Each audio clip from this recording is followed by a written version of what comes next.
આજે અહીંયા લીગલ સેલના પણ મારા વકીલો, મારા એડવોકેટ ટીમો આવેલી છે, ત્યારે જ્યારે પણ આ ગામને ન્યાયિક લડતની જરૂર પડશે, જ્યારે પણ આ ગામના લોકોને લીગલી લડતની જરૂર પડશે, ત્યારે પણ અમે તમારી સાથે છે.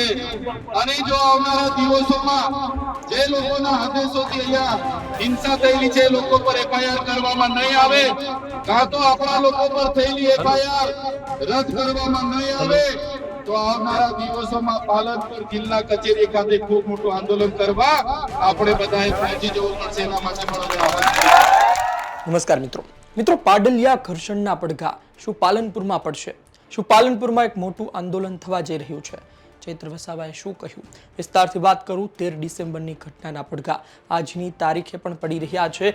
17 ડિસેમ્બર થઈ ચૂકી છે, પરંતુ આ પડઘા હજુ આવનાર દિવસમાં અન્ય વિસ્તારમાં પડે તો નવાઈ નહીં, અને સમગ્ર બનાસકાંઠાને અસર કરે તો પણ નવાઈ નહીં. ચૈત્ર વસાવા 17 ડિસેમ્બરે એટલે કે 13 ડિસેમ્બરે ઘટના બની અને ત્યારબાદ 17 ડિસેમ્બરે તેઓ સર્વે નંબર 9માં પહોંચ્યા. ત્યાં આદિવાસી સમાજના લોકો વચ્ચે ખૂબ મોટી જનમેદની વચ્ચે તેમણે પોતાની વાત મૂકી અને તેમણે એ કહ્યું કે આવનાર દિવસમાં તેઓ પાલનપુરમાં આંદોલન કરી શકે છે, જિલ્લા કચેરીએ.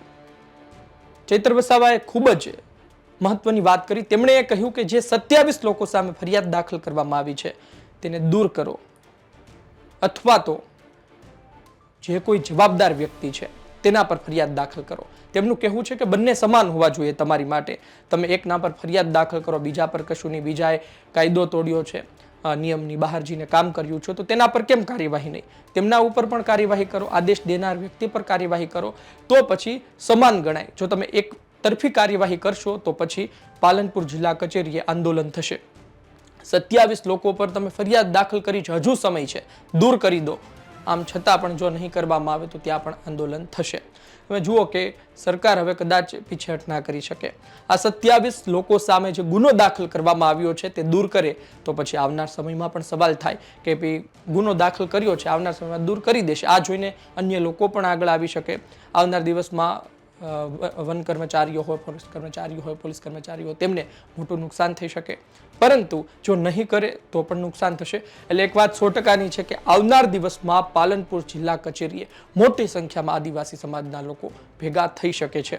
અને આ વાત પછી સમગ્ર બનાસકાંઠામાં લાગુ પડશે. બનાસકાંઠામાં આમ તો કોંગ્રેસ મજબૂત છે અને આ આંદોલન બાદ કોંગ્રેસ થોડી વધુ મજબૂત બની શકે છે. પરંતુ જે ચૈતર વસાવા એ વિસ્તારમાં કદાચ આદિવાસી વિસ્તારમાં, આદિવાસી સમાજમાં થોડો વધારે ચહેરો ચાલે, વધુ સેંધ પાડે, તો પછી ફાયદો થોડો ઘણો આમ આદમી પાર્ટીને પણ થઈ શકે છે. આમ આદમી પાર્ટીએ બનાસકાંઠામાં પહેલા પણ મહેનત કરી છે, પણ ખેર એટલો મોટો ફાયદો નથી થયો.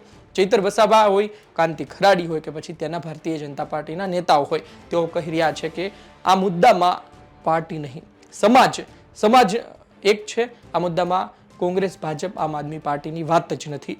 અને આ તમામ એક મળીને આ મુદ્દાની લડત આપી રહ્યા છે. જોઈએ આવનાર દિવસમાં આ મુદ્દો ક્યાં પહોંચે છે. ખરા અર્થમાં પાલનપુર કચેરીનો ઘેરાવ કરે, ત્યાં પહોંચી વિરોધ કરે, જે કંઈ કરે, પરંતુ આ 27 લોકો સામે જે ફરિયાદ દાખલ થઈ છે એ દૂર થવી નાની વાત નથી. અને તેને પણ દૂર કરવી હોય તેને પણ લાંબો સમય લાગશે. અને આ જોતા આ આંદોલન પણ લાંબુ ચાલશે અને તેનો ભરપૂર ફાયદો સ્થાનિક સ્વરાજ્યની ચૂંટણીમાં રાજકીય પક્ષોને બેશક મળશે. આપનો અભિપ્રાય લખજો. આ વિડીયો પસંદ આવ્યો હોય લાઈક શેર કરજો. ધન્યવાદ.